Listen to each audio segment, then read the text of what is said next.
ای بابا، چقدر صداش بلنده، نمیتونم این درسمو بخونم.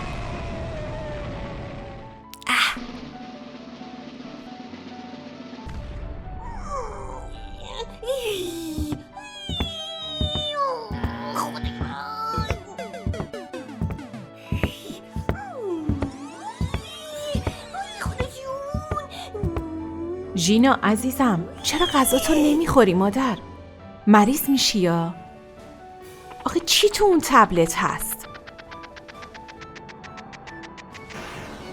مامان الان جای حساس بازیم، بعد غذامو میخورم. خب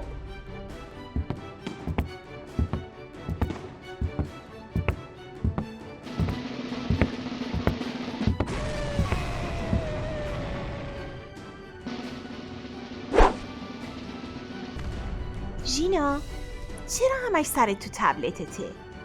بیا با هم نقاشی بکشیم. اصلا میتونیم با عروسکات بازی کنیم، نظرت چیه؟ ژینا، مامان به هم گفت اگه ژینا دختر خوبی باشه یک شنبه ستایی با هم میریم کلیسا. این هفته تو کانون نشادی کلیسا جشنه ها. بچه ها لباسای محلی میپوشن، اونجا شعر میخونیم، با آهنگای محلی میرقصیم. دوست داری با ما بیای؟ آره دوست دارم. مامانم به منم لباس محلی میده بپوشم. من بهش میگم برای تو هم یه لباس محلی خوشگل آماده کنه، ولی یه شرط. چه شرطی؟ اول این تبلتتو بده به من، بعدش بیا اتاقو با هم تمیز کنیم، ولی قبلش باید غذاتو تا آخر بخوری.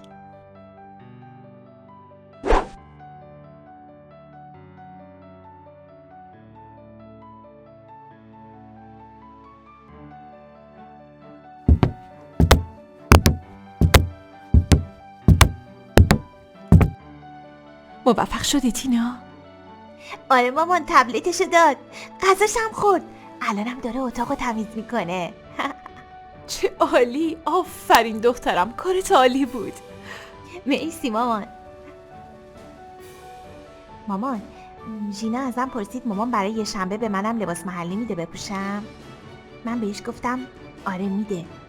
مامان خب هرچی باشه شما خودت مربی کانون نشادی هستی دیگه، من فکر کردم میتونی یه لباس بیشتر برای جشن تهیه کنی، میشه؟ باشه عزیزم، من یه لباس براش آماده میکنم.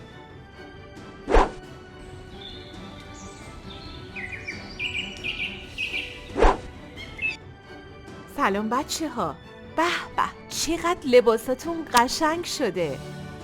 بچه ها، این ژینا دختر منه، قراره از این به بعد هر هفته یک شنبه با من بیاد کانون نشادی.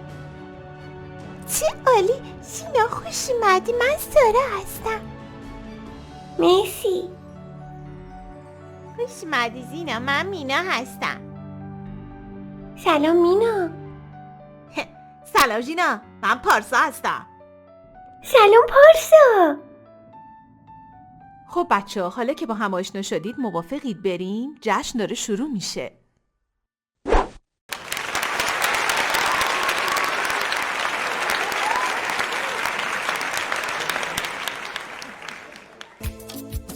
خداوند مهربون این جهانو آفرید، زمین و پرنده ها حیوونا رو آفرید، ستاره تو آسمون هر چیزی تو کهکشون حاصل دست خداست. خداوند مهربون با تموم عاشقیش خدا ما رو آفرید، دست پر محبتش آدما رو آفرید. خالق هر دو جهان خداوند عاشق ماست، خیلی ما رو دوست داره، مهر اون بی انتهاست.